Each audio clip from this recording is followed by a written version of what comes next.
Ak sa vám takéto videá páčia, dajte odber na tento kanál. V srdci lesa existuje miesto, kde sa pretínajú cesty mnohých tvorov.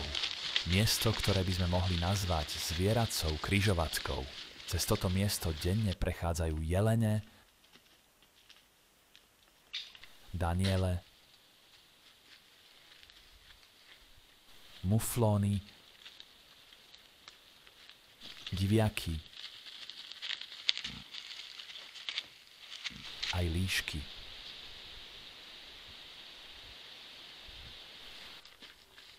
Každý z nich má svoj cieľ.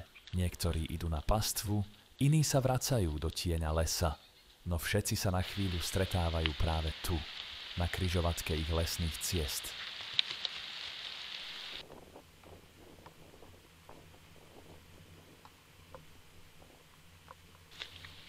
Na týchto záberoch vidíme, ako sa lesná križovatka stáva miestom nečakaných stretnutí. Cesty rôznych druhov sa tu pretínajú.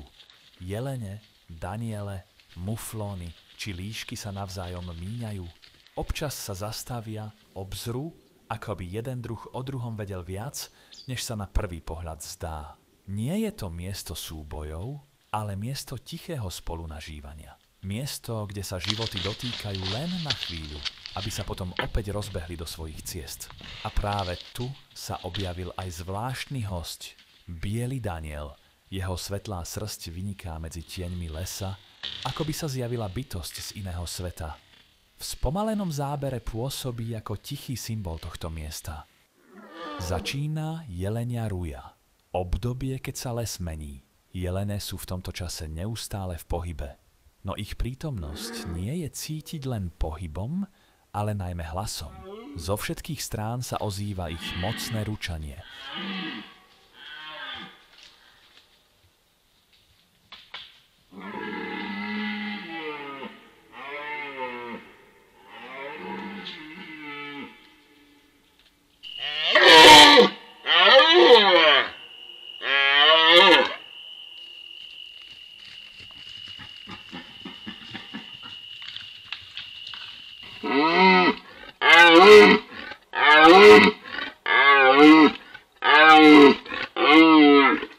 Hlasy, ktoré sa nesú dolinami a odrážajú od svahov.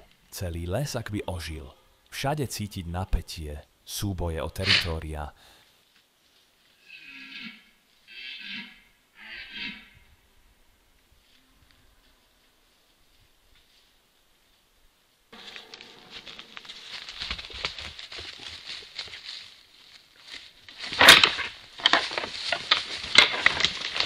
V diaľke možno začuť aj rachot párožia, keď sa stretávajú dvaja sokovia.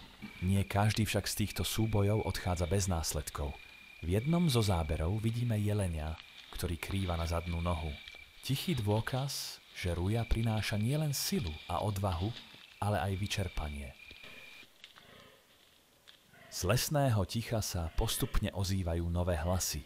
Daniele preberajú les. Ich hlboké rochanie sa rozlieha údolím a nahrádza doznievajúce ručanie jeleňov. Začína sa Danielia ruja.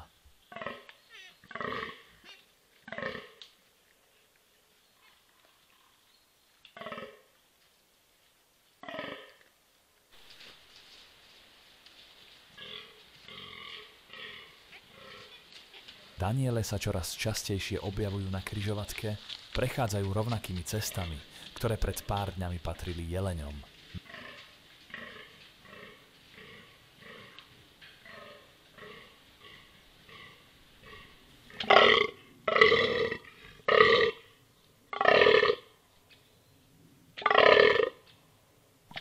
Ruja sa pomaly končí. Hlas lesa utícha, no život na križovatke sa nezastaví. Zvieratá naďalej prechádzajú tými istými chodníkmi. Tam, kde sa ešte nedávno ozývalo ručanie a rochanie, teraz vládne pokoj.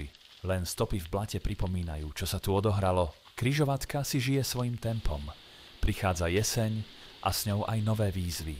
A my budeme pri tom, keď sa les pripraví na zimu a keď sa zrodia ďalšie príbehy z tohto jedinečného miesta, z lesnej zvieracej križovatky. Ak sa vám toto video páčilo, nezabudnite nám dať odber a like na toto video.